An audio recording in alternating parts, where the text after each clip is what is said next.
히브리서 2장 5절에서 18절 말씀을 가지고 인간이 되신 구원의 창시자라는 이런 말씀으로 주님의 말씀을 전하려고 합니다. 구원의 창시자라고 말할 때 이 창시자라는 말은 좀 더 구체적으로 표현하면 개척자라고 번역을 할 수가 있습니다. Pioneer. 개척자라는 개념은 미국 역사를 공부한 사람들에게는 아주 친숙한 개념입니다. 현재의 미국은 청교도들이 영국으로부터 또 유럽으로부터 미국 동부 지하 지역으로 배를 타고 건너온 뒤에 그들이 불굴의 개척 정신으로 계속해서 서쪽으로 이주해 가면서 이루어졌습니다. 미국의 개척자들 가운데에서 위대한 사람들이 많이 있는데 그 중에 손꼽히는 유명한 사람들이 루이스와 클라크를 들 수가 있습니다. 1804년, 지금부터 약 210년 전에 미국이 스페인으로부터 현재 미국 땅의 거의 3분의 1에 해당되는 미국 중부 지역을 스페인으로부터 구입을 합니다. 루이지애나 땅이라고 하죠. 그 뉴올린즈를 중심으로 해서 북쪽으로 미드웨스트에 있는 모든 지역을 다 한꺼번에 구입을 하게 됩니다. 그러는 바람에 미국 땅이 갑자기 2배가 됩니다. 하지만 그 땅이 어떤 지역인지 알지 못하기 때문에 토마스 제퍼슨 대통령은 2명의 군인 장교를 불러서 특명을 내립니다. 그래서 미국 새로 구입한 이 루이지애나, 그 당시 이 미국 중서부를 다 루이지애나라고 표현을 했는데 이 새로운 땅을 탐험을 하고 또 콜로라도 강이 어디까지 연결이 되어 있는지, 운송을 어떻게 하면 좋을는지 좀 자세히 탐험하고 관찰하고 돌아와서 보고를 하라, 이렇게 명령을 내립니다. 대통령의 명령으로 메리웨더 루이스와 윌리엄 클라크는 탐험대를 이끌고 미국 중부 지역으로부터 험하고 가파른 로키 산맥을 넘어서 태평양에 접한 서부 지역에 이르기까지 그 지역에 있는 자원이 어떤 것이고 또 어떤 생태계 상황은 어떻고 또 길들은 어떻게 나야 되는지 이동 경로들을 조사한 일들을 다 마치고 약 2년 4개월 뒤에 돌아가서 대통령에게 보고를 하게 됩니다. 이로 인해서 이 서부 지역으로 가는 길을 만들게 되는 것이죠. 이러한 파이어니어 정신, 즉 개척자 개념은 우리의 구원을 위해서 예수 그리스도께서 행하신 일을 표현하는데도 아주 적절한 단어입니다. 그래서 오늘 성경 본문은 구원의 창시자 또는 구원의 개척자라는 이름으로 예수님을 표현하고 있습니다. 헬라어로는 아르케고스라는 단어를 쓰고 있는데 이것이 바로 개척자, 시작자 이런 의미를 가지고 있죠. 그런데 예수님께서 죄 가운데 빠진 인간을 위해서 구원의 창시자가 되시기 위해서 취하신 방법은 다름이 아니라 바로 친히 인간이 되시는 것이었습니다. 그래서 오늘 말씀을 통해서 저는 예수님이 인간이 되셨다는 것이 어떤 의미를 가졌을까? 또 예수님은 왜 그렇게 하셨을까? 그 말씀을 우리 살펴보려고 합니다. 첫 번째로 예수님은 인간이 되신 것은 우리를 살리시기 위해서, 우리를 위해서 고난 당하시기 위해서 그렇게 하셨다는 것입니다. 하나님께서는 장차 올 세상을 천사들이 아닌 하나님의 아들 예수 그리스도께 복종하도록 계획하셨습니다. 그래서 이 세상 모든 만물은 창조주 하나님과 또 그분의 아들이신 예수 그리스도께 영광을 돌리고 또 그분의 다스리심에 복종해야 됩니다.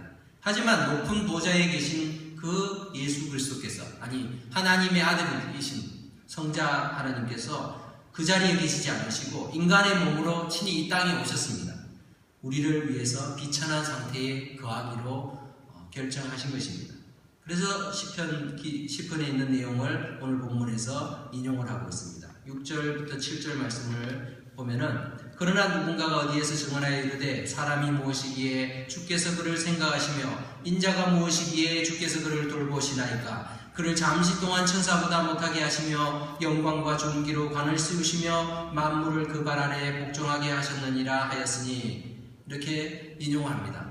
사실 시편 8편은 예수님에 대해서, 그리스도에 대해서 나타내는 시가 아니라 사람에 대한 표현 모습인데, 이것을 시편 기자는 지금 이 히브리서 기자는 예수님에게 인용을 하고 있습니다.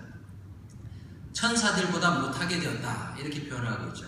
우리 9절에도 이 말씀이 나오는데 우리 9절을 같이 한번 읽겠습니다. 9절 말씀 시작. 오직 우리가 천사들보다 잠시 동안 못하게 하심을 입은 자 곧 죽음의 고난 받으심으로 말미암아 영광과 존귀로 관을 쓰신 예수를 보니 이를 행하심은 하나님의 은혜로 말미암아 모든 사람을 위하여 죽음을 맛보려 하심이라. 네. 오늘 본문에서 시편을 인용하면서 또 잠시 천사보다 못하게 되었다. 9절 말씀에서는 천사들보다 잠시 동안 못하게 하심을 입은 자, 이렇게 표현하면서 예수님의 상태를 천사보다 잠시 못하게 되었다라고 말씀하고 있습니다. 예수님은 하나님이시니까 천사와 비교될 수 없는 존재이죠. 우리가 히브리서 1장에서 계속해서 강조하고 있는 것이 천사보다도 더욱더 탁월하신, 만물을 다스리시는 하나님 되신 예수 그리스도에 대해서 우리가 보았습니다. 그런데 오늘 이 구절에서는 천사보다 잠시 동안 못하게 되셨다라고 말하고 있죠. 본문 6절에서 8절이 인용하고 있는 시편 8편은 이 히브리어 성경인 마소라 사본이 아니라 헬라어 구약 성경인 72인용을 인용을 하고 있으면서 이 사람과 인자라는 표현을 예수님께 사용하고 있습니다. 결국 예수님께서는 사망 권세를 이기시고 부활 승천하심으로써 영광과 존귀의 그 관을 쓰시게 되셨을 뿐만 아니라 만물이 그 발 아래에 복종하게 될 것이다 라는 것을 찬양하고 있는데, 문제는 지금 현상 속에서는, 우리가 보고 있는, 그리고 우리가 살고 있는 이 삶 속에서는 만물이 예수님 앞에 복종하는 것처럼 보이지 않는다는 것이죠. 뿐만 아니라 천사보다도 못하게 되었다는 것은 예수님이 죽음의 고난을 경험하셔야 됐다는 것입니다. 천사는 죽지 않죠. 죽음의 고난을 당할 필요가 없습니다. 근데 예수님께서는 죽음의 고난을 친히 당하셨어요. 그렇게 하신 것은 우리를 위해서 그렇게 하셨다는 것이죠. 예수님 그렇게 하실 필요가 없는데 하나님의 아들로서 완전한 의를 가지신 분으로서 사람이 되실 필요도 없으셨는데 사람이 되셨고, 또 죽으실 필요가 없으셨는데 죽으셨어요. 그러다 보니 천사보다도 잠시 동안이지만 못한 존재가 되셨다는 것이죠. 그렇게 되기를 기꺼이 감당하셨습니다. 우리를 위해서 그렇게 하셨다는 것입니다. 이 모든 것이 우리를 위한 것이라는 것을 10절에서 알려주고 있습니다. 우리 10절 말씀을 함께 다시 읽겠습니다. 그러므로 만물이 그를 위하고 또한 그로 말미암으니가 많은 아들들을 이끌어 영광에 들어가게 하시는 일에 그들의 구원의 창시자를 고난을 통하여 온전하게 하심이 합당하도다. 네. 예수님이 불완전해서 고난을 받으신 것이 아니라 완전한 예수님께서 우리를 구원으로 인도하시기 위해서 율법의 모든 요구들을 자신의 삶을 통해서 다 순종하시고 이루시고 자신의 목숨을 많은 사람들의 대속물로 주심으로 하나님의 공의를 만족시켜 주십니다. 그래서 구원의 창시자가 되시는 것이죠. 이 예수님께서는 십자가를 통해서 모든 사명을 완수하게 됩니다. 그래서 십자가상에서 예수님께서는 다 이루었다 라고 선포하게 되는 것입니다. 예수님께서는 불완전하셔서 죽음의 고난을 겪으셔서 그것을 통해서 완전해지신 것이 아니라 완전하신 분이 구원의 과정을 우리를 위해서 다 밟으심으로 십자가에 죽으시기까지 하나님의 계획들, 하나님의 공의를 만족시키시고 완성하셨다는 것입니다. 그래서 고난을 통하여 온전하게 하심이 합당하도다 라고 성경은 표현하고 있는 것입니다. 뿐만 아니라 예수님께서는 우리를 위해서 이 죽으심이 사망의 권세를 물리치시는 그런 역사를 나타내십니다. 예수님의 고난과 죽으심은 우리에게 생명을 주실 뿐만 아니라 죽음의 세력을 이용하여 사람들을 조종하고 있던 마귀를 멸하시는 그러한 계기가 됩니다. 우리 14절 말씀을 같이 읽어보겠습니다. 14절 시작. 자녀들은 혈과 육에 속하였음에 그도 또한 같은 모양으로 혈과 육을 함께 지니심은 죽음을 통하여 죽음의 세력을 잡은 자 곧 마귀를 멸하시며. 네. 우리는 혈과 육에 속한 자들입니다. 우리의 몸, 육체를 입고 있다는 것은 혈과 육이 있다는 것입니다. 그런데 예수님께서도 우리가 똑같이 혈과 육이 있는 존재가 되셨어요. 그냥 눈에 보이게만 사람처럼 되신 것이 아니라 친히 사람이 되셨습니다. 그래서 우리가 똑같은 모습이 되셨습니다.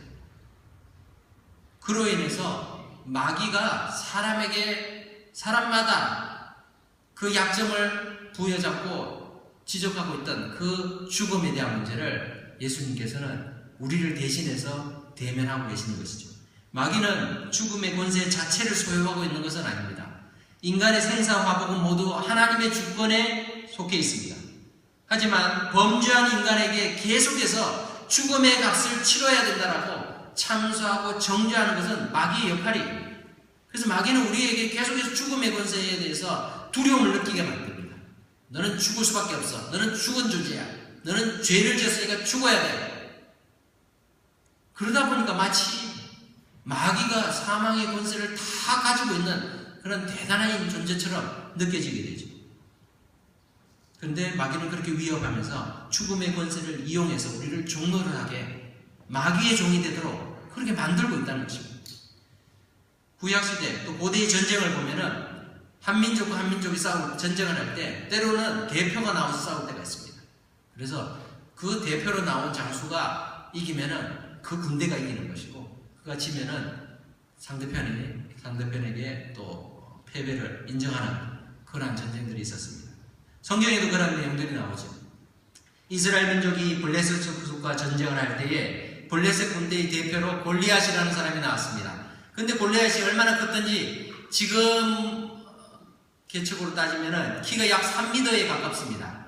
3m에 가까운 거인이 나와서 그것도 무장을 하고 나와서 큰 소리를 치니까 이스라엘 군대에서 아무도 대표로 나올 사람이 없었습니다. 이스라엘 민족의 그 당시 왕은 사울 왕이었습니다. 사울은 다른 사람보다 키가 머리 하나만큼이나 큰 사람이었어요. 하지만 골리앗에 비하면 아무것도 아니죠. 왕조차도 나갈 엄두를 내지 못합니다. 사울 왕 밑에 있던 많은 장수들도 감히 그 앞에 나가서 대적할 만한 그런 용기를 가지지 못했습니다.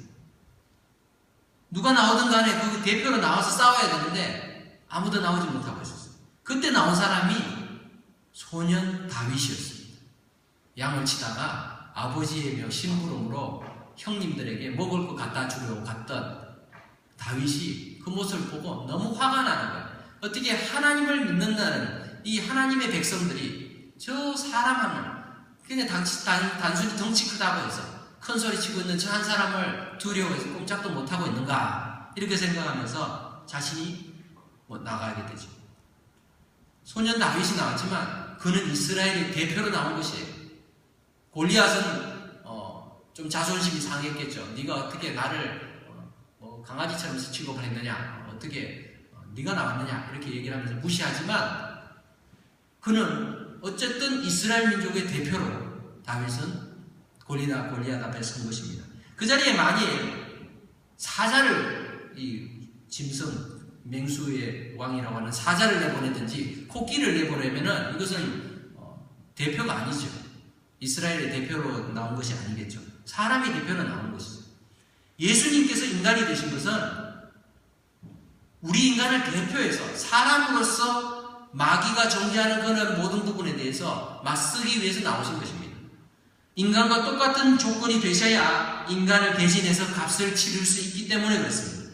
죄 없는 사람이 죄인을 대신해서 값을 치를 수 있기 때문에 더 이상 마귀는 인간에게 정죄할 수 있는 그 명분이 사라지게 된 것입니다. 죽음의 권세를 가지고 사람을 종노릇하게 만들 수 없게 되었다는 것입니다. 15절 말씀을 보면은 또 죽기를 무서워함으로 한평생 매여 종노릇하는 모든 자들을 놓아주려 하심이니 이는 확실히 천사들을 붙들어 주려 하심이 아니요 오직 아브라함의 자손을 붙들어 주려 하심이라. 예수님께서 인간이 되신 것은 천사들을 위해서 그러신 것이 아니라는 것이죠. 아브라함의 자손, 즉 하나님께서 믿음으로 세우셨던, 믿음으로 택하심을 받은 그런 하나님의 자녀들을 구원하기 위해서 예수님이 인간의 대표로서 그 일들을 하셨다는 것입니다. 그로 인해서 일평생 사망에 매여서, 죽음의 권세에 매여서 종로를 하는, 마귀의 종로를 하던 모든 자들을 놓아주시고 해방시키시는 그런 이 영향을 나타내게 되신 것입니다. 사랑하는 성도 여러분, 예수님께서 인간이 되신 것은 우리를 위하신 것입니다. 우리를 살리시기 위하신 것이고, 또 우리를 더 이상 죄와 사망의 권세에 매여있지 않도록 해방시키기 위해서라는 것을 기억하시고 감사하시며 주님의 죽으심, 주님의 부활하심, 주님이 나의 구주 되심을 기뻐하며 살아갈 수 있는 저와 여러분이 되시기를 바랍니다. 두 번째로, 이런 일을 하신 예수님, 예수님이 사람이 되셨다는 것, 그리고 우리를 위해서 죽으셨다는 것, 얼마나 감사한 일입니까? 그로 인해서 우리는 죄사함을 받고 또 하나님의 자녀의 그 권세를, 또 기쁨을 누리며 살아가는데, 이것은 지금도 우리에게 영향력을 주고 있습니다. 그래서 예수님께서는 지금도 우리를 도우시는 분이십니다. 한 번 그렇게 역할을 하시고 예수님께서는 그 사명을 감당하시고 인간의 몸을 다 훌훌 털어버리시고 다시 그냥 하나님으로서 신성만을 가지신 존재로서 하늘에 올라가신 것이 아니라 사람의 몸을 입으시고 인성을 가지시고 하늘로 오르셨어요. 그리고 올라가신 그 모습 그대로 다시 오신다 말씀하셨습니다. 다시 말하면 예수님께서는 지금도 인성과 신성을 함께 가지고 계시는 분이시라는 것입니다. 우리와 같은 몸을 가지고 계신다는 것입니다. 물론 부활하신 몸은 우리와는 다른 완전한 몸이시겠지만 그런 인성을 가지고 계신다는 것은 우리를 도우실 수 있는 분이라는 것입니다. 혈과 육을 지니신 분이라는 것입니다.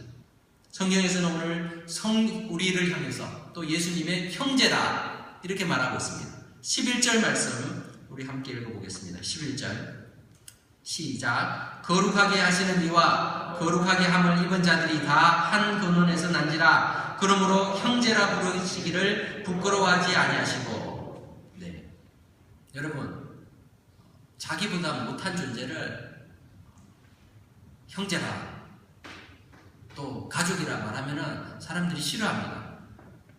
어떤 사람들은 보면은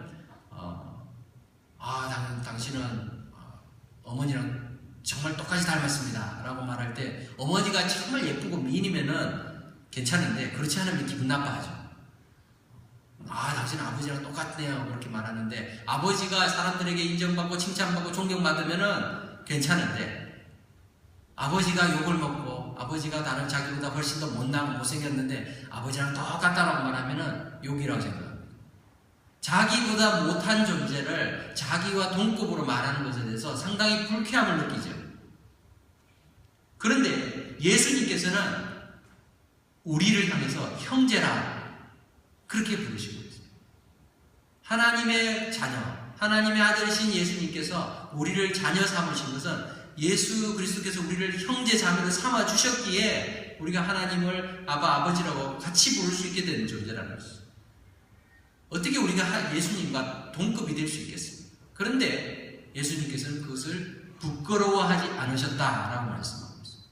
우리는 여전히 부족하고 못나고 하나님 보시기에 이 기준 미달, 자격 미달임에도 불구하고 예수님께서는 그 모든 우리의 연약함들, 약점들을 다 친히 덮어주시고 감당하시면서 우리를 향해서 형제라, 자매라, 그리스도 안에서 한 형제, 한 자매로 이렇게 삼아주신다는 것입니다. 그것을 부끄러워하지 않으신다는 것입니다. 17절 말씀에서도 그렇게 나타내고 있죠. 그가 범사의 형제들과 같이 되심이 마땅하도다. 우리를 형제로 여기셔서 우리를 위해서 대신해서 하나님 앞에 간구하시고 우리의 죄를 또 용서해달라고 그렇게 부탁하시는 우리 주님을 보십니다. 17절 말씀에서는 예수님께서 우리의 대제사장이 되신다 말씀하고 있습니다. 하나님의 일에 자비하고 신실한 대제사장이 되어 백성의 죄를 속량하게 하심이라. 이처럼 우리를 위해서 예수님께서는 지금도 간구하고 계신다 말씀하고 있습니다. 예수 그리스도께서 대제사장이다라는 말씀은 이 히브리서에서만 나오고 있습니다. 그런데 우리 인간을 대변해 주시는 분이라는 거죠. 우리를 대변해 주셔서 하나님 앞에서 우리의 의로움을 드러내고 있습니다. 우리는 의롭지 않은데 하나님 죄값을 치렀으니 이들을 의롭다 인정해 주십시오. 그렇게 말씀하고 있는 것이죠. 그렇기까지 우리 주님은 우리를 사랑하시고 인정하고 계십니다. 그런데 우리는 과연 예수 그리스도를 자랑스럽게 생각하고 있는지요? 예수 그리스도의 복음을 자랑스럽게 생각하고 있는지요? 예수님은 지금도 우리를 위해서 하나님 앞에서 우리를 강구하시고 도우시고 계시는데 우리는 예수 그리스도의 복음을 부끄러워하면서 주님을 드러내는 것, 내가 예수 믿는 것조차, 내가 예수님의 형제 되는 것, 예수 그리스도 안에서 하나님의 권속이 되는 것 그 자체도 숨기고 살아가고 있는 그런 모습은 아닌지 살펴볼 수 있기를 바랍니다. 뿐만 아니라 예수 그리스도께서는 우리의 고통과 시험을 친히 경험하셔서 아시는 분이시다 성경은 말씀합니다. 18절 말씀을 우리 함께 읽겠습니다. 그러나 그가 시험을 받아 고난을 당하신즉 시험 받는 자들을 능히 도우실 수 있느니라. 예수님이 사람이 되신 것은 그냥 하나님으로서 그게 뭐가 어렵다고 그래 그렇게 말씀하고 있는 것이 아니라는 것이죠. 우리 자녀들에게 공부해라, 무슨 일을 해라, 이것을 해라 할 때 아이들이 말합니다. 이거 힘들어요, 어려워요, 못하겠어요 말합니다. 그때마다 부모는 할 말이 있어요. 그게 뭐가 어렵다고 그래, 나도 다 해봤어. 부모들이 사실 다 해본 거죠. 더욱 어려운 상황 속에서 한 것이기 때문에 부모들이 꾸중을 합니다. 그러면 살 수 있다라고 말하죠. 그런데 만일 가난에 대해서, 아픔에 대해서, 고통에 대해서 전혀 경험해보지 않은 사람이 병들고 아니면 굶주리고 여러 가지 어려움 속에서 고통당하고 있는 사람을 위해서 그게 뭐가 어렵다고 그래? 그렇게 다 할 수 있는 일 아니야라고 말한다면 공감이 되지 않을 것입니다. 마리 앙뚜아네트가 예전에 이 프랑스가 기근에 쌓여서 모든 백성들이 굶주려서 우리에게 빵을 달라고 말할 때 궁중에서 아니 저 사람들은 왜 저렇게 빵을 달라고 그래? 빵이 없으면 밥을 먹으면 되지. 이렇게 얘기를 했다고요. 상황을 모르니까 그것이 무슨 의미인지를 알지 못해요.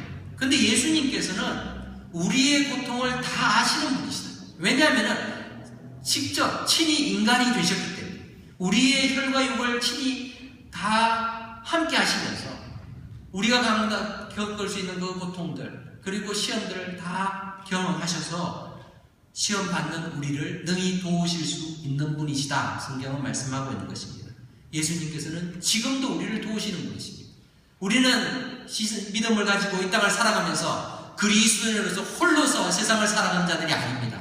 주님께서 함께 하십니다. 여러분, 믿음을 지키고 믿음을 증거하며 살아가는 인생은 혼자의 삶이 아닙니다. 주님이 함께 하십니다. 주님이 함께 하시기 때문에 그것을 믿음으로 우리가 경험할 필요가 있습니다. 복음을 전하지 않는 자들은 그것을 경험할 수가 없습니다. 하나님이 살아계시고 예수님이 나와 함께 하신다는 것을 경험할 수가 없습니다. 내 인생 나를 위해서 직장에서 충실히 감당하고 나를 위해서 가정을 돌보고 그렇게 살아가는 인생은 그 안에 하나님이 없습니다. 아무리 주일날 예배를 드리고 우리가 믿음으로 산다 하지만 복음을 위해서 고난을 당하지 않고 복음을 전하지 않고 내가 예수님을 드러내지 않고 살아가는 인생은 그 안에 예수님의 능력을 경험할 수 없다는 것입니다.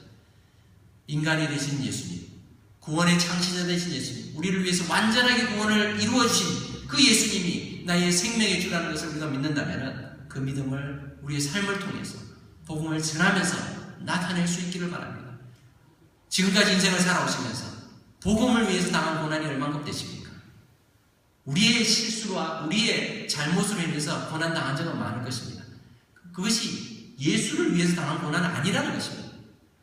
예수를 위해서 당하는 고난은 적어도 내가 예수 믿는 것 때문에 직장을 뺏기고 예수 믿는 것 때문에 감옥에 잡혀 들어가고 예수 믿는 것 때문에 내 소유를 빼앗기는 것 그런 것을 말하는데 과연 내가 예수 믿는 것 때문에 그런 것을 경험했는가? 우리가 생각해 볼 필요가 있습니다. 예수님은 우리를 위해서 모든 부끄러움을 개의치 않으시고 십자가에서 빨가벗김을 당하시면서 못에 박히시면서 창에 찔리시면서 그렇기까지 우리를 위해서 희생하셨습니다. 그 예수님 앞에 우리가 떳떳하려면, 그리고 예수님의 형제로서 불림을 받고 하나님의 자녀로서의 그런 인정을 받기 위해서는 믿음으로 우리가 그런 삶을 인정하며 살아갈 수 있어야 될 줄 압니다. 말씀을 맺겠습니다. 미국 개척 초기 당시에 루이스와 클라크가 발견해서 개척해 놓은 그 경로를 따라서 비옥한 서부로 향해서 많은 이주민들이, 개척자들이 마차를 타고 달려나갔습니다. 그들 앞에는 어떤 것이 기다리는지 그들은 알지 못했습니다. 많은 사람들이 죽었죠. 많은 사람들이 고통을 당했습니다. 하지만 그 개척 정신을 따라서 미국은 확장이 되었죠. 그리스도인들은 구원과 영생이라는 약속의 땅으로 우리를 이끄시는 예수님이 열어놓으신 그 구원의 길, 생명의 길을 따르는 자들입니다. 예수님께서는 우리가 혼자 힘으로는 갈 수 없는 그 길을 우리를 위해서 개척하셨습니다. 그 길은 의로우신 하나님 앞에 나아가는 유일한 구원의 길입니다. 그래서 예수 그리스도께서는 구원의 창시자, 개척자가 되시는 것입니다. 의와 진리와 생명이라는 예수님이 가지고 있는 그 무한한 자원을 가지시고 우리를 위해서 하늘에 이르는 길을 열어놓으셨습니다. 그렇기 때문에 예수님께서는 바로 길이요 진리요 생명 되시는 분이신 것입니다. 우리를 향해서 형제라 불리기를 부끄러워하지 않으신 우리 주님을 과연 우리는 담대하게 선포하며 살고 있는지 자신을 돌아볼 수 있기를 바랍니다. 주님께서 우리의 연약함을 다하시고 시험당할 때 능히 도와주신다는 것을 믿으시기 바랍니다. 주님만을 붙드시면 우리는 복음을 부끄러워하지 않게 됩니다. 복음을 부끄러워하지 않고 복음을 위해 복음과 함께 고난받는 것조차도 두려워하지 않을 때 우리는 이 복음이 구원을 주시는 하나님의 능력 되시는 것을 날마다 경험하게 될 줄 있을 줄 믿습니다. 사랑하는 성도 여러분, 구원의 창시자 되신 예수 그리스도가 내 삶의 목표가 되시고 내 삶의 궁극한 주님이 되시는 걸 인정하고 또 그것을 증거하며 살아가는 믿음의 사람들 될 수 있기를 주님의 이름으로 축원합니다. 기도하겠습니다. 하나님 아버지, 구원의 창시자시요 개척